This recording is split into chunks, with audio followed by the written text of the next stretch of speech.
Hey guys, welcome back to another one of my videos. Today I'm going to be talking about what I wish I knew before becoming a paralegal and jumping right into point number one, which is I wish I knew how big of a factor the age of the firm really was. So when picking out which firm I was going to work for, I never really considered the fact that if you're working for an older attorney, he's probably going to do things in an old school way. Whereas if you're working for a younger attorney, he's probably going to have newer programs. He's still going to be advertising. The workload is going to be different. The way he approaches things is going to be different. His mentality is going to be very different. It's just two worlds from what I've heard and compared to when talking to my friend who's also paralegal, and she works in a firm where her attorney's younger. My attorney's definitely on the older end, and the way that we go about things in our firm is very, very old school. We just went paperless, not even kidding, probably 2 months ago. So we just now started doing everything digitally, and obviously that's more efficient. So we used to actually have cabinets and cabinets full of papers, and there were actually like little bugs in them. That's how old the files were. And another example of how my firm is old school, my attorney will revise every document that he makes on paper. So he does not use Word at all. And it's insane to see because as somebody who's younger, I've kind of always done everything on Word or Google Docs, Excel, just things on the computer that makes everything more efficient. Yeah, so I would say that that's a huge point, is figure out what type of firm you want to work for. Do you want to work for somebody who does things maybe in a not so efficient way? It does give you a little bit more leeway when you're doing tasks. I would say that working at an old school firm doesn't mean that you're going to have less of a caseload. In fact, it could probably mean the opposite, and you're going to have more cases because this firm has been up and running for so long that there are going to be very long-term clients. There are going to be new clients coming in all the time. So just things to keep in mind. And I've never worked for a younger attorney, but I do know that they're probably going to have less experience at the whole law firm thing. So it could be cool. You could learn with them as they're learning as well, but I can't really speak on that since my boss is older.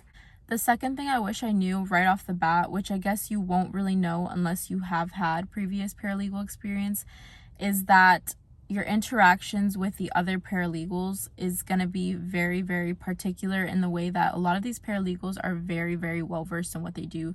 They probably have decades of experience compared to somebody who's starting out as a paralegal. So that means that they're going to be very skilled.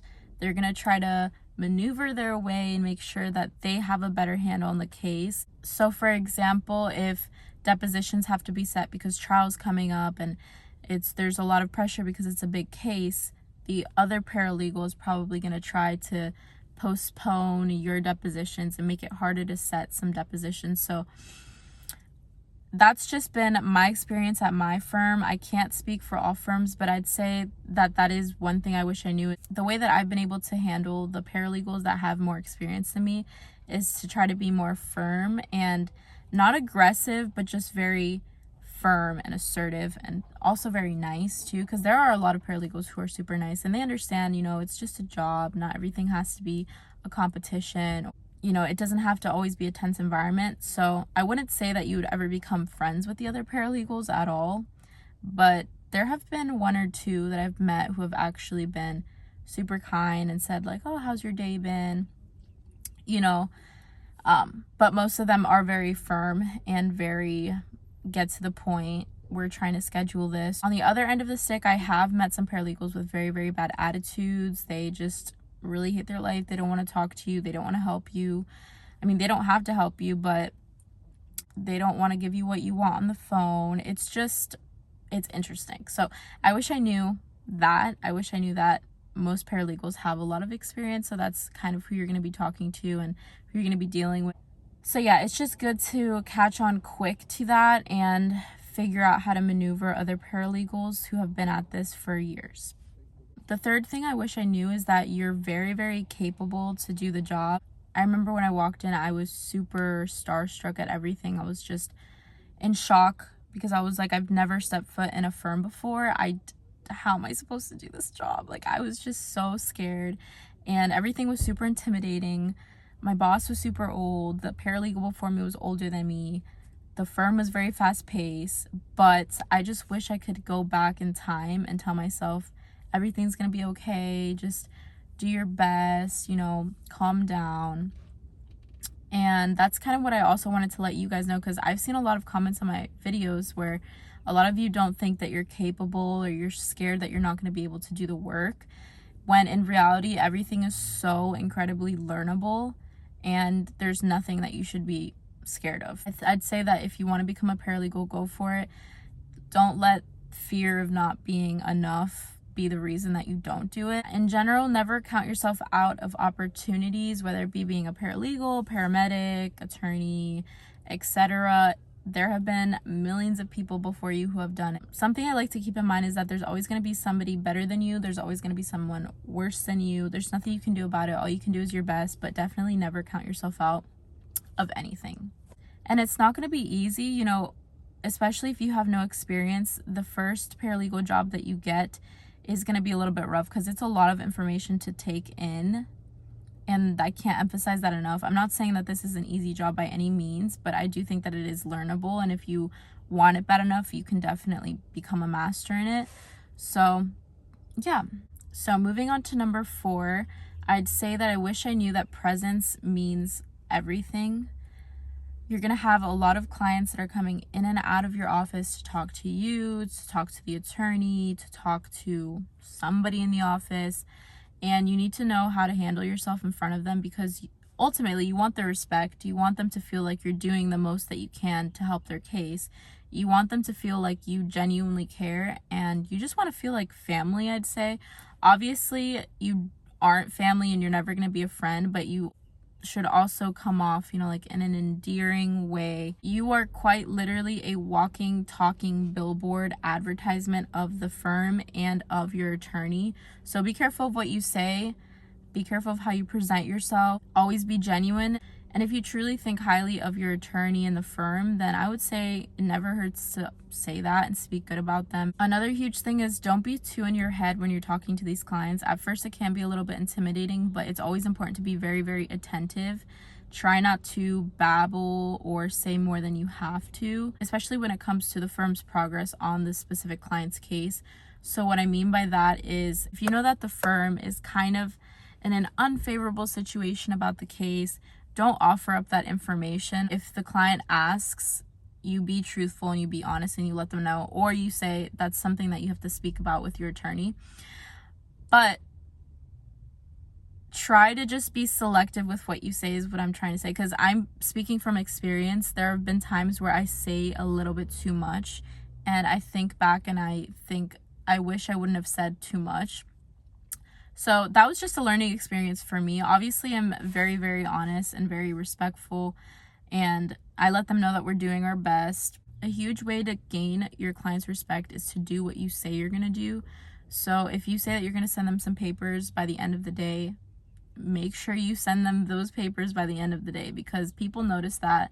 People are going to remember. Even if they don't bring it up to you, it's going to be on their head. Wow, they didn't remember to send me my papers. How does that make you look? How does that make the firm look? How does it make the attorney look? It can be something so simple as sending an email, but if you say that you're going to do it, do it.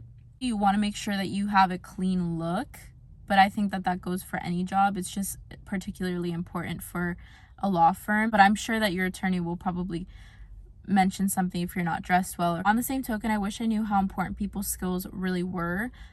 Not gonna lie, going into the job, I thought that it was all gonna be primarily computer work, just helping out the attorney, but it was very much talking to clients all day, seeing them in person, making sure that they know that I care, being genuine, treating them like family. So if you feel like you don't really want to have a lot of interactions with clients, I would say really, really think about whether you want to become a paralegal, because it's a huge part of your job. This is also on the same point, but I wish I knew however you treat these clients is going to get back to your boss in one way or another. So whether that be you giving them a super, super pleasant experience or you giving them a super, super hard time, your boss is kind of going to find out, because the clients have meetings with attorneys and they're going to chat and they're going to say, I spoke with X, Y, and Z. She was so helpful. I just wanted to let you know you have a great team. Or I spoke with X, Y, and Z, and she never sent me these papers. She never let me know that we have a meeting. She never let me know what the Zoom link was.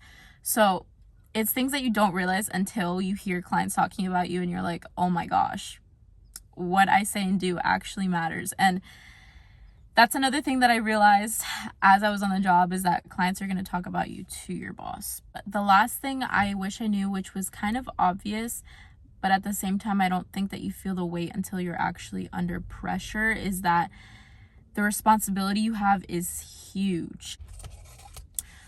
Your attorney counts on you to know these cases like the back of your hand. He counts on you to be putting things on your calendar. He counts on you to remind him of things. He counts on you to not make mistakes. He counts on you sometimes to stay after work when you shouldn't be staying after work.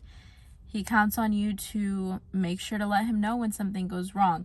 There are so many things that the attorney is going to count on you for that is a little bit stressful if you get in your head about it. But if you just make sure that you're doing everything the right way and you're organized and you're on top of your things, then it really shouldn't be anything to worry about. And if you're at the point where you haven't even started your paralegal job yet, I'd say the biggest tip that I have is to be organized in the way that you put everything on your calendar. You keep a running list of to-dos, because when you let one thing slip, or you have one bad day or one bad week, the consequences of that are just going to multiply, and it's going to come at you like this big wave just hit you, and you're just going to be caught off guard. You're going to have to catch up. There's more work coming in at the same time. So it's happened to me already, and I learned from it. I didn't let it happen again. But even if you're having a bad day, try to get your work done and make sure that you write things down. It can be tedious to put things on your calendar. It takes 10 seconds. Just do it.